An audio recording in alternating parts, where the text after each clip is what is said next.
Fala galera da aula D, beleza? Professor Eduardo. Vamos então falar de equilíbrio químico, como caracterizar um sistema que está em equilíbrio químico. Quais são as frases que são verdadeiras, as frases que estão falando uma mentira, o que é cilada, o que não é, como que eu enxergo um sistema que está em equilíbrio, como identificá-lo, tá certo? Assista essa aula que você vai ver direitinho como que a gente percebe isso daí. Até daqui a alguns segundos, introdução.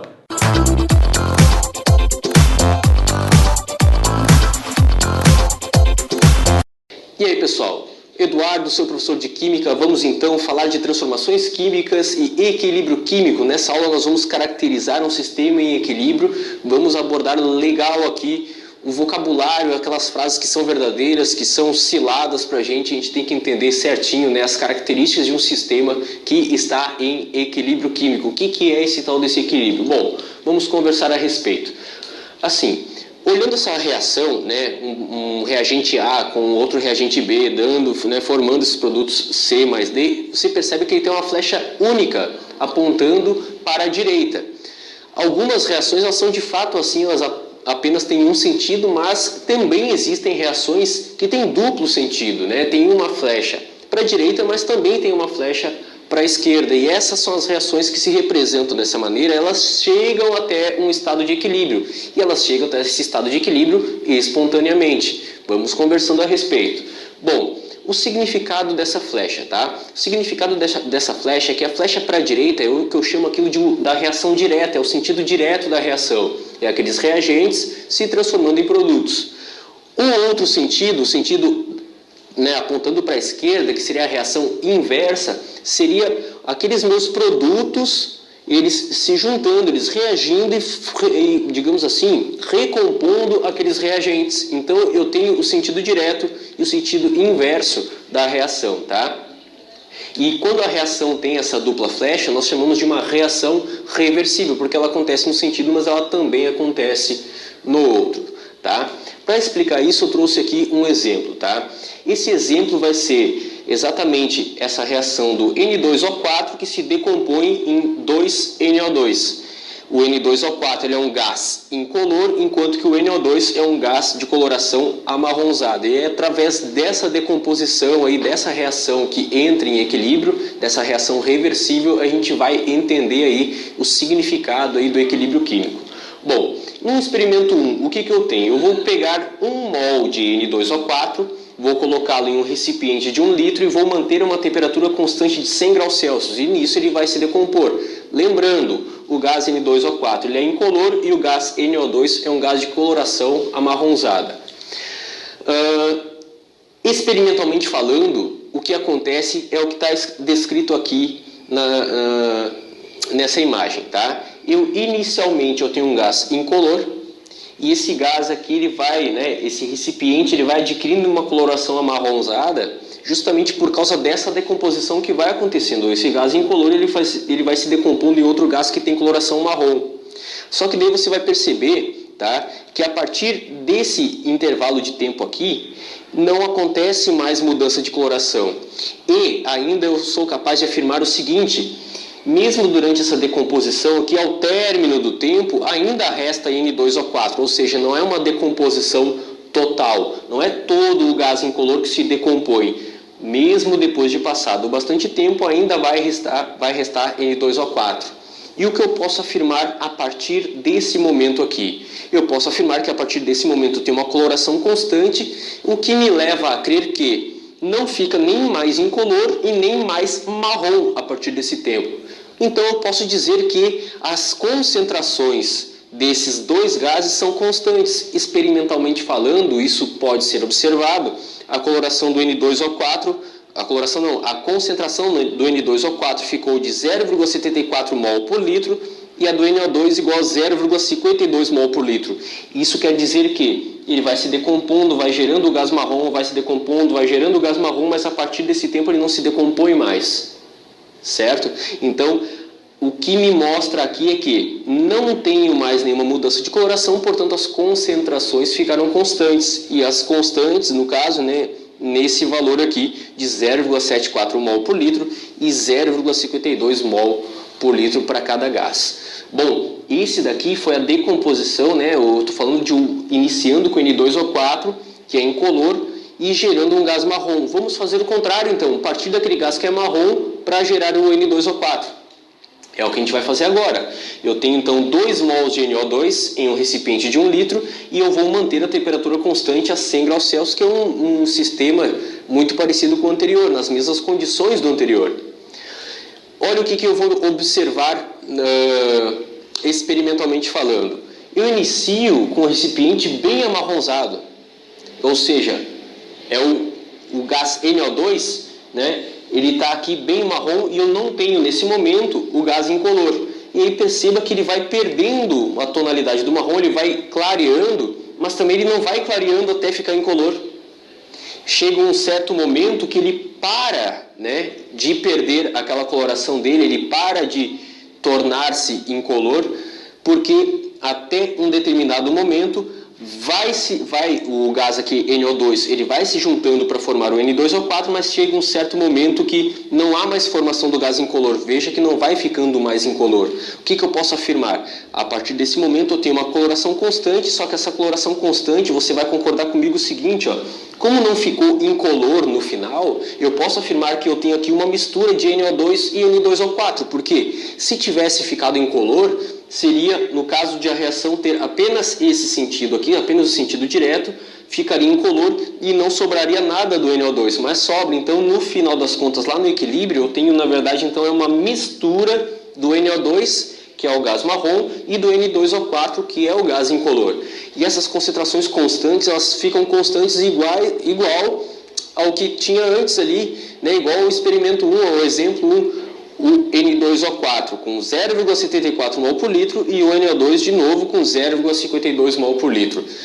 Característica de um sistema em equilíbrio é que eu tenho as concentrações tanto dos produtos quanto dos reagentes constantes, não iguais, constantes. A característica é de que a concentração do reagente e do produto as concentrações são constantes. Tenha também agora uma conversa a respeito das velocidades, direta e inversa, que a gente vai falar ainda, tá?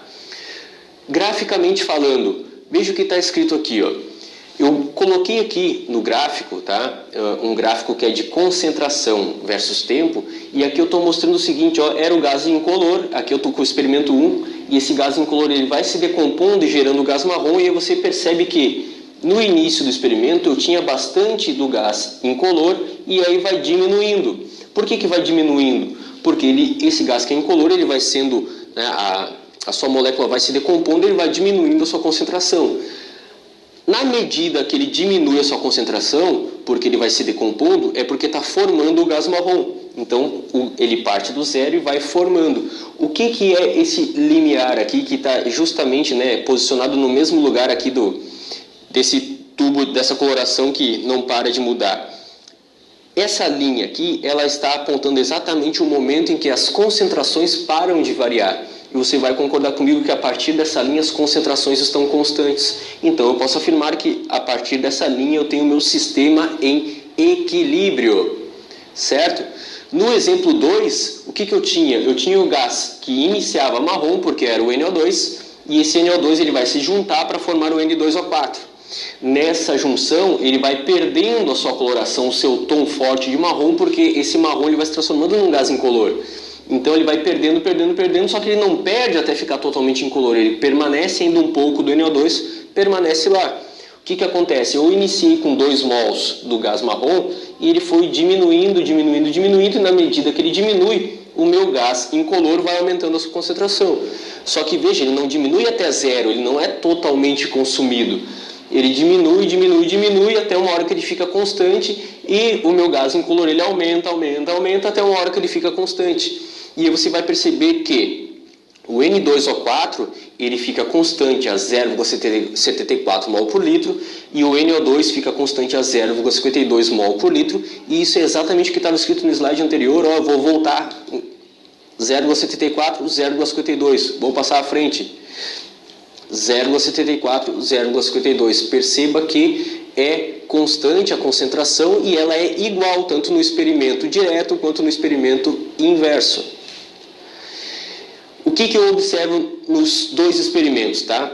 Nem a reação direta, nem a reação inversa se processam completamente, ou seja, quando eu partia do gás incolor, ele não se tornava totalmente marrom. E quando eu partia do gás marrom, ele não se tornava totalmente incolor. Não se processam de maneira completa, né? Um gás não se converte totalmente em outro. Parte de cada gás, né? Uma certa concentração ainda de cada gás vai existir no equilíbrio.